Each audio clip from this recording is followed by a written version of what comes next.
প্রত্যেক মন্দিরে একটি গর্ভগৃহে একটি যন্ত্র থাকবে, এবং এই যন্ত্রটি মানে যারা মন্দির নিয়ে বা দেবদেব নিয়ে আলোচনা করেন বা সাধক হিসেবে কাজ করেন বা করছেন, সাধনা করছেন, তারা বুঝবেন আমি কি বলতে চাইছি।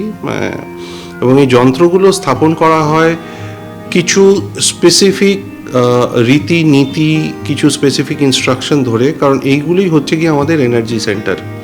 আপনি যখন গর্ভগৃহে ঢুকবেন সেখানে আপনি যে সেই মন্দিরের যে ইষ্টদেব বা সেই মন্দিরের যে মূল বিগ্রহ, ইষ্টদেব বলা ভুল হবে, মূল বিগ্রহ সেটি দর্শন করছেন, কিন্তু তার সামনে কিন্তু একটি যন্ত্র থাকে।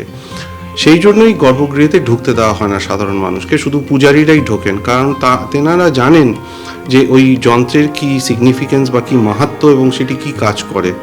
এই যে মন্দিরের যে এনার্জিটা আমরা পাই সেটা কিন্তু ওই যন্ত্র থেকেই আসছে। ওই যন্ত্রটাই এমনভাবে ডিজাইন করা হয় যেটা কসমিক এনার্জিকে টেনে আনে।